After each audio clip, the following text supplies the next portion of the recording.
స్కూల్లో క్లాస్లో కూర్చుందన్న మాటే గాని రాజేశ్వరి మనసంతా కొత్త కొత్తగా కనబడుతున్న స్వప్న గురించే ఆలోచిస్తుంది. 10వ తరగతి చదువుతూ ఉండగానే పెళ్లి చేశారు వాళ్ళ అమ్మా నాన్న.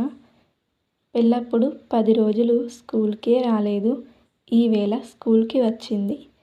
అలా వచ్చిన స్వప్న ఓణీ వేసుకొని మెడలో నల్లపూసల గొలుసుతో వచ్చింది స్కూల్కి. ఆ గొలుసు ఆమెకు వింత అందాన్నిచ్చింది. ఆ గొలుసు చూసిన దగ్గర నుండి రాజేశ్వరి మనసంతా ఆ గొలుసే ఆక్రమించింది. అంతకుముందు ఉన్న స్వప్న ఏమాత్రం అందంగా లేకుండేది. కానీ ఇప్పుడు కేవలం ఆ గొలుసుతో ఆమె అందం ఎంతో ఇనుమడించింది అనిపించింది. ఆ రోజు తిరునాళ్ళకు వచ్చినప్పుడు అక్కడున్న గొలుసులన్నింటిలో నల్లపూసలతో చేసిన గొలుసు అందుకే రాజేశ్వరిని ఎంతగానో ఆకర్షించింది. అయితే అది తీసుకుంటానని ఎంత పట్టుబట్టినా తల్లి వినలేదు. ఏడిస్తే అరే చెబితే వినవేంటి, అది కేవలం పెళ్ళైన వాళ్ళే వేసుకోవాలి, తెలుసుకోవేం అని విసుక్కుంది. ఛ, ఇదేం లింకు అసలు, మనకిష్టమైనవి మనం వేసుకోవాలన్న ఈ హద్దులు ఏమిటో అర్థం కాలేదామెకి. ముగ్గురక్క చెల్లెల్లో పెద్దది కావడంతో పెళ్లి సంబంధాలు చూడటం మొదలు పెట్టారు ఆమె తల్లిదండ్రులు జానకి, రఘులు. నిజానికి ఆమెకింకా చదువుకోవాలని ఉంది. కానీ నిజంగా పెళ్లి చేసుకుంటే స్వప్నలా నల్లపూసల గొలుసు వేసుకోవచ్చనుకుంది. అందుకే పెళ్లికి అంగీకరించింది. అయితే ఆమె ఆశ నిరాశే అయ్యింది. కట్నం తక్కువ ఇస్తున్నారని, ఆ డబ్బులు కాస్త పెళ్లి ఖర్చులకే సరిపోతాయని, ఇంకా బంగారం ఎక్కువగా పెట్టలేమని, కేవలం మంగళసూత్రం, కమ్మలు, ముత్యాల సెట్టు పెడుతున్నామన్నారు అబ్బాయి వాళ్ళు. మీ అమ్మాయి మీ ఇష్టం, పసుపు తాడు కట్టి తీసుకెళ్ళినా పర్వాలేదు అన్నారు వీళ్ళు. నిప్పులపై నీళ్లు చల్లినట్లు అనిపించింది రాజేశ్వరికి. అయినా భర్త మంచివాడైతే తనపై ప్రేమ ఉంటే గొలుసు చేయించుకోవడం ఎంతసేపు. స్వప్న గొలుసు చాలా పాత మోడల్లా ఉంది. తను ఇంకా కొత్త డిజైన్ చేయించుకోవచ్చు అనుకుంది. పెళ్ళయింది. ఆమె భర్త చాలా మంచివాడు. కానీ దిగువ మధ్యతరగతి కుటుంబం. భర్త ప్రైవేట్ ఆఫీస్లో క్లర్క్, అత్త మామ ముసలివాళ్ళు, ఒక ఆడపడుచు కాలేజీలో చదువుకుంటోంది. ఇంతమందికి ఇంట్లో అన్ని అవసరాలకు వెళ్ళాలంటే వచ్చిన జీతం ఎంత పొదుపుగా వాడినా సరిపోయేది కాదు. పెళ్ళయ్యాక భర్త ప్రేమలో పూర్తిగా మునిగిన రాజేశ్వరి నల్లపూసల గొలుసు మాత్రం మర్చిపోలేదు. భర్తతో మంచిగా ఉన్నప్పుడు ఎప్పుడో ఒకసారి తన కోరికను బయటపెట్టింది. అతను తన అశక్తతకు సిగ్గుపడుతూ ఇక నుండి ప్రతిరోజు కొంత డబ్బు దాచిపెడతానులే అన్నాడు. శివశంకర్ దానికే పొంగిపోయింది. అన్నట్లుగానే ఏమాత్రం జాప్యం లేకుండా ప్రతిరోజు 5 రూపాయల చొప్పున కష్టమైన ఒక డబ్బాలో వేయసాగాడు. రాజేశ్వరి అతనేసే ఆ పాలపొడి ఇనుప డబ్బా చుట్టూ కడప కోసం తేగా మిగిలిన తెల్లరంగు వేసి, ఎర్ర రంగుతో ఓం గుర్తును వేసి, అందంగా చేసి దేవుడి గదిలో పెట్టి, రోజూ పూజ చేస్తున్నప్పుడు దానికి బొట్టు పెట్టి, భర్త ప్రేమానురాగాల చిహ్నంగా తన కోరిక ప్రతిరూపంగా చూసుకుంటూ మురిసిపోయేది. అన్నీ మనం అనుకున్నట్లే జరిగితే అది జీవితం ఎలా అవుతుంది? పెళ్ళిడికి వచ్చిన ఆడపడుచుకి సంబంధం కుదిరింది. రాజేశ్వరి భర్త శివశంకర్ ప్రతి నెల చెల్లి పెళ్ళికని చిట్టి వేసిన డబ్బులు ఆఫీస్లో తీసుకునే లోన్తో ఎలాగో తంటాలు పడదామనుకున్నాడు. అయితే కట్నాల జోరు బయట ప్రపంచంలో ఎలా ఉందన్నది తీరా రంగంలోకి దిగితే గానీ అర్థం కాలేదతనికి. రోజురోజుకీ పెరుగుతున్న వరకట్నాల రేటు చూసి అప్పో సప్పో చేసైనా వెంటనే చేసెయ్యాలనుకున్నాడు. ఈ హడావుడిలో బయట నుండి వడ్డీకి తెస్తుంటే ఇంట్లో గొలుసు కోసం కూడబెట్టిన డబ్బులు తీయక తప్పలేదు. బాధపడుతున్న అతన్ని ఓదారుస్తూ, మీకన్నా నాకు గొలుసెక్కువ, తర్వాత కొనుక్కుందాంలెండి అంటూ డబ్బులు అతని చేతిలో పోసింది రాజేశ్వరి.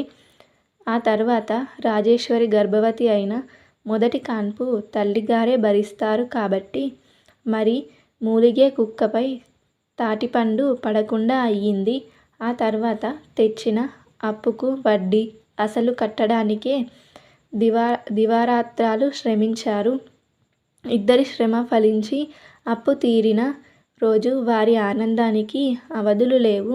మళ్ళీ ఫ్రెష్గా కూడబెట్టడం మొదలుపెట్టారు. కానీ అది ఎంతో కాలం సాగలేదు. తండ్రి చనిపోవడంతో ఆ డబ్బు ఖర్చయింది. ఇలా మరో 2 ఏళ్లకి బాబు పుట్టడం వల్ల బారసాలకు, మరో 2 ఏళ్లకు తల్లి చనిపోవడం, ఈలోగా చెల్లెలి తొలి కాన్పు ఖర్చు, ఇలా ఖర్చు మీద ఖర్చు వస్తూ ఉంటే ఆమె కోరిక అలా అలా వాయిదా పడుతూ వచ్చింది. అతను అది తన అసమర్థతగా బాధపడితే నాకా గొలుసే వద్దు అంటూ ఓదార్చేది రాజేశ్వరి. అయితే మళ్ళీ కూడబెట్టడం మొదలుపెట్టిన కూతురు పెద్ద మనిషి అయినప్పుడు, ఇంటి మరమ్మతులకు, బాబు కాలేజీ సీట్ కొరకు, ఇలా దాచిన ప్రతిసారి అంతకన్నా అత్యవసరమైన పని కోసం తీయాల్సి వచ్చేది. ఇలా చాలాసార్లు వేసుకున్న ప్లాన్ విఫలమయ్యాక, రాజేశ్వరికి మోజుపోయాక ఆ కోరిక గురించి ఆలోచించడం మానేసింది. అందంగా తయారు చేసిన ఆ డబ్బాలో వేసిన ప్రతిసారి మరో పనికి వాడుతున్నామని సెంటిమెంట్గా ఫీలై ఆ డబ్బా కూడా తీసేసింది. అలా కోరిక గుర్తు చేసే డబ్బా లేక తన కోరిక దాదాపు మర్చిపోయింది. బాబు కాలేజీకి రావడం, అమ్మాయి డిగ్రీకి రావడం, శివశంకర్ ద్విచక్ర వాహనం కొనుక్కోవడం, ఒకసారి శివశంకర్కి యాక్సిడెంట్ కావడం, చెల్లెలి గృహప్రవేశం, ఆమె పిల్లలకు బారసాలలు మొదలైనవన్నీ కాలం ఎవరికోసం ఆగదన్నట్లు త్వరగా జరిగిపోయాయి. ఆ రోజు వారిద్దరి పెళ్లిరోజు. పెళ్ళై 25 సంవత్సరాలు జరిగిపోయాయి. ఆ రోజు ప్రొద్దుటే పిల్లలు కాలేజీలకు వెళ్ళిపోయాక గుడికి బయలుదేరారు దంపతులిద్దరూ.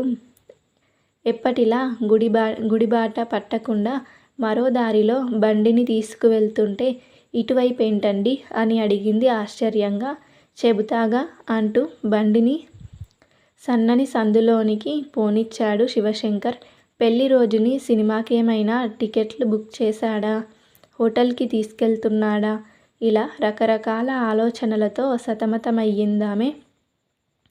ఆలోచనలకు తెరదించుతూ బండి సరాసరి ఒక బంగారు నగల చేసే విశ్వకర్మ వారి ఇంటి ముందు ఆగింది. అంతకుముందు ఆడపడుచుకు నగల కోసం వచ్చిందక్కడకు. రా లోపలకు అంటూ తీసుకెళ్ళాడు. రండి బాబూ అన్నాడు అక్కడున్న కంసాలి.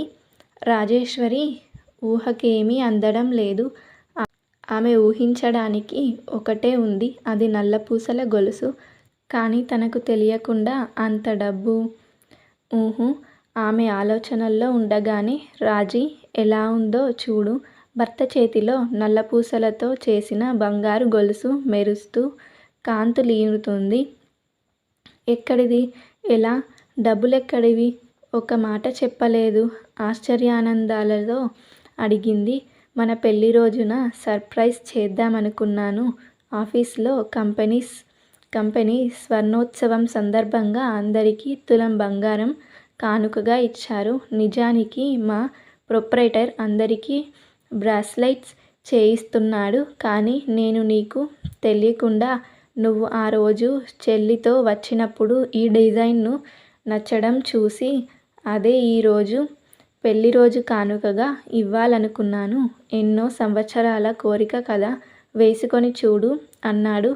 ఇప్పుడే వద్దండి, ఎలాగో గుడికి వెళ్తున్నాం కదా, అక్కడ పూజ చేసి వేసుకుంటాను ఆనందోత్సాహాల్లో తేలిపోతూ అంది. ఆమెకు మనస్సు గాలిలో తేలిపోతున్నది.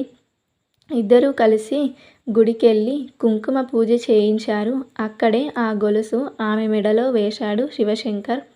ఆమె అతని కాళ్ళు మొక్కింది. ఆ రోజు పిల్లలకి అతనికి ఇష్టమైన ఐటమ్స్ చేసింది. రాత్రంతా సరదాగా బయటకు వెళ్ళి వచ్చారు. ఆ గొలుసు అలా వేసుకుంటే కొండనెక్కినట్లు, అందరికన్నా ఎంతో సాధించినట్లు, అందరూ తన వంకే చూస్తున్నట్లు రకరకాలుగా ఫీల్ అయ్యింది రాజేశ్వరి. ఆ రాత్రి ఎప్పటికీ వేసుకుంటే వన్నె తగ్గుతుందని తీసి దాచింది. అమ్మ, నువ్వు ఈ గొలుసులో ఎంత బావున్నావో తెలుసా? నీకు ఇష్టం కదా? ఎన్నో సంవత్సరాల కోరిక. ఎందుకు తీసేశావు? అంది కూతురు శివాని. బావుందని, చాలా ఇష్టమని రోజూ ఇష్టమైన కూరనే వండుకుంటామా? అలా రోజూ వేసుకుంటే పాడవదు. అందుకే ఏదైనా ఫంక్షన్లకి వేసుకుంటే చాలా కాలం ఆగి వస్తుంది అంది మురిపంగా. ఒకరోజు రాత్రి హఠాత్తుగా గుండెను పట్టుకొని కూలిపోయాడు శివశంకర్. హాస్పిటల్కి తీసుకెళ్ళేసరికే ప్రాణాలు పోయాయన్నారు. షాక్తో నిక్షిప్తురాలయ్యింది రాజేశ్వరి. తన జీవిత భాగస్వామి తనతో పాటే కష్టసుఖాలు పంచుకొని ఇప్పుడు మాత్రం తనని ఒంటరిని చేసి, అర్ధభాగాన్ని వదిలి ఇలా జీవచ్ఛవంలా చేసి వెళ్ళడానికి ఆయనకి మనసెలా ఒప్పిందని గుండెల విసిలేలా రోదించింది. బ్రతకాలనే ఆశ పోయింది. కానీ తీరని బాధ్యతలు, కర్తవ్యబోధ చేశాయి. భర్త చనిపోయింది ఒక ఎత్తయితే, ఆ తర్వాత ఆ పేరుతో భార్యకు చేసే ఆచారాలు భరించడం ఒక ఎత్తు. ఎన్నేళ్ళైనా మారని మన ఆచారాలు. భర్త చనిపోయిన స్త్రీని అన్ని రకాల చిత్రవద చేస్తుంటే వారికి ఎదురీదలేక మానసికంగా కృంగిపోయింది రాజేశ్వరి. ఇప్పుడు ఆ ఇంటికి శివానే పెద్ద దిక్కు అయ్యింది.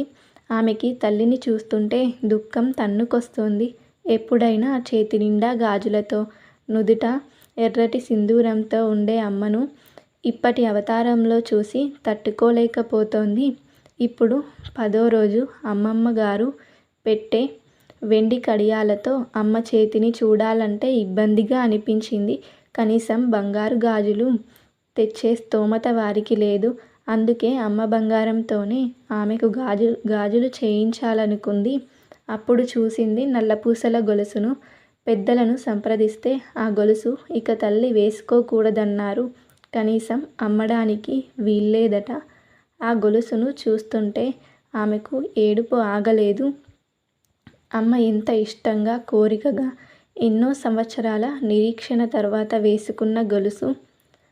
అమ్మ మీద ప్రేమతో నాన్న ఎంతో ఇష్టంగా చేయించారు. కానీ అది తీరా వచ్చాక వేసుకునే సౌభాగ్యం పోయింది. దేవుడెప్పుడూ ఇలాగే చేస్తాడేమో. కడుపు నిండా తినగలిగినప్పుడు తినడానికి డబ్బులుండవు. డబ్బులు సంపాదించి తినగలిగినప్పుడు ఏమీ తినకూడదని, అనారోగ్యమని. ఇదే విధి లీల ఏమో. కనీసం ఇష్టపడిన గొలుసును అమ్మ 2 నెలలైనా వేసుకుందా? పండక్కో పబ్బానికో వేసుకుందామనుకుంది. కానీ 2 నెలల్లో ఈ పెద్ద పండగొచ్చింది. కానీ వేసుకోవడానికి వీల్లేకుండా.